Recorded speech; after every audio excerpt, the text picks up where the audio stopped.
किसी व्यक्ति का छोटा या बड़ा होना या उड़ना या कुछ और करना, क्या ऐसी संभावना है? संभावना बिल्कुल है, ये हकीकत है। ऐसा इस देश में, इस संस्कृति में काफी प्रचलित था, लेकिन इसे अच्छा नहीं माना जाता था। लेकिन कहीं और इसे अच्छा माना जाता था, खासकर मूल अमेरिकी संस्कृतियों में।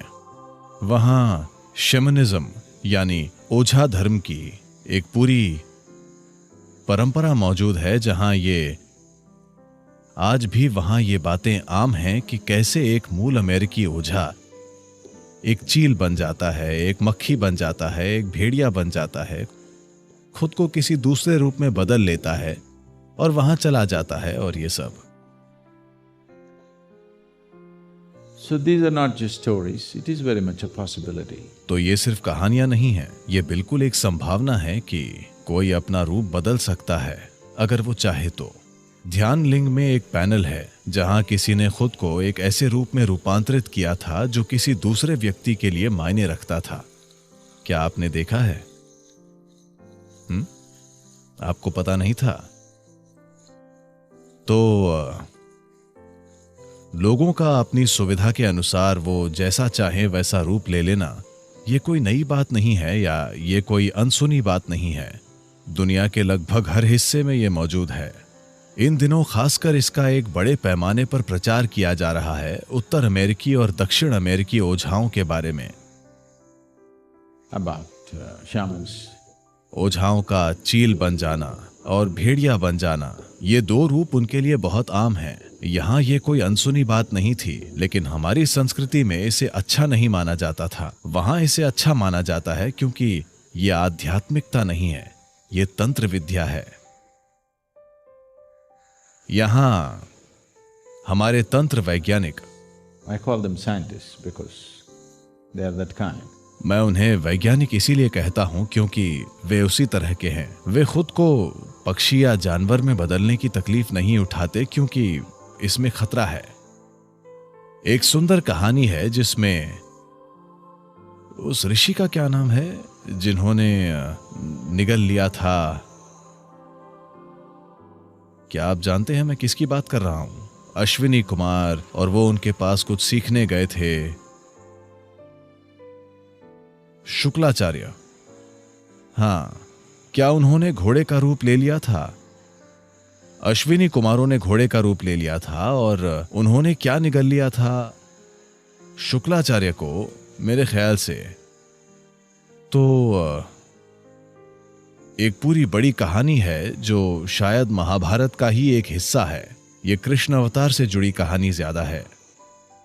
तो इतिहास में इस तरह की कई घटनाएं मौजूद हैं, और लेकिन इसे चीजें करने का निचले स्तर का तरीका माना जाता था, क्योंकि जब आप कोई और रूप ले लेते हैं तो इस शरीर को सुरक्षित रखना होता है और इसका हमेशा दुरुपयोग हो सकता है।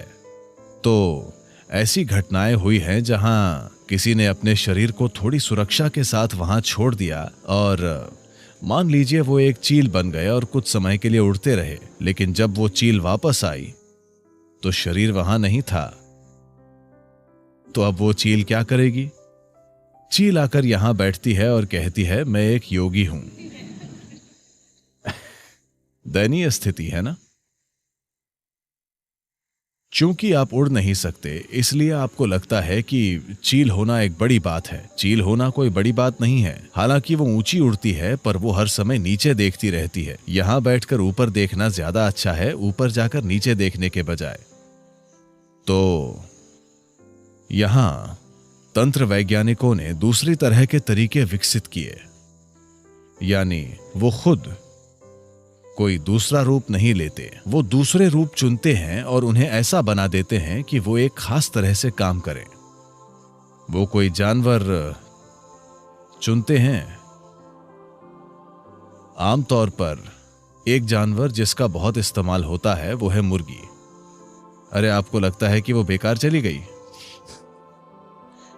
तो वे उसके जीवन को, वो मुर्गी जवान और जीवंत होनी चाहिए, न कि पकी हुई। तो मुर्गी की जान निकाल दीजिए और उस जीव रूप का उपयोग अपने कुछ काम करवाने के लिए कीजिए। बजाय इसके कि आप मुर्गी का शरीर धारण करें, आप नियंत्रित तरीके से उस मुर्गी से चीजें कराते हैं। रिमोट कंट्रोल मुर्गी, ठीक है? एक रिमोट कंट्रोल मुर्गी खुद आपके मुर्गी बन जाने से बेहतर है ना? क्योंकि आपके मुर्गी बनने में खतरा है। आप अपना शरीर छोड़कर गए, आप एक मुर्गी के रूप में बाहर गए और कुछ करने की कोशिश की और आप किसी की तंदूरी चिकन बन गए। तो उन्होंने उन्हीं चीजों को करने के लिए बेहतर, ज्यादा परिष्कृत तरीके विकसित किए। क्या यह संभव है? क्या हनुमान का छोटा बड़ा बनना संभव है? बिल्कुल संभव है। और आज भी यह घटना कई लोगों के द्वारा देखी जाती है, विशेष रूप से हनुमान भक्तों में। हनुमान के भक्तों के बीच रूप बदल लेना आज भी एक बहुत सामान्य बात है, क्योंकि उन्होंने ये चलन शुरू किया था। हनुमान एक सुपरमैन है। बस थोड़ी सी पूंछ और चेहरे की बनावट के अलावा बाकी पूरे सुपरमैन हैं। वो एक सुपरमैन है।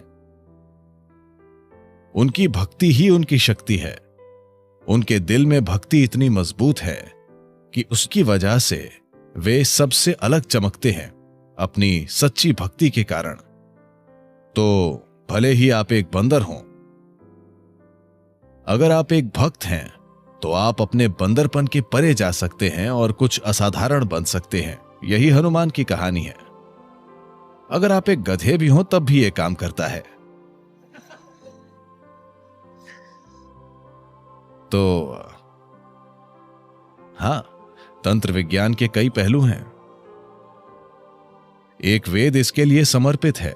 अथर्ववेद पूरा इसी के बारे में है।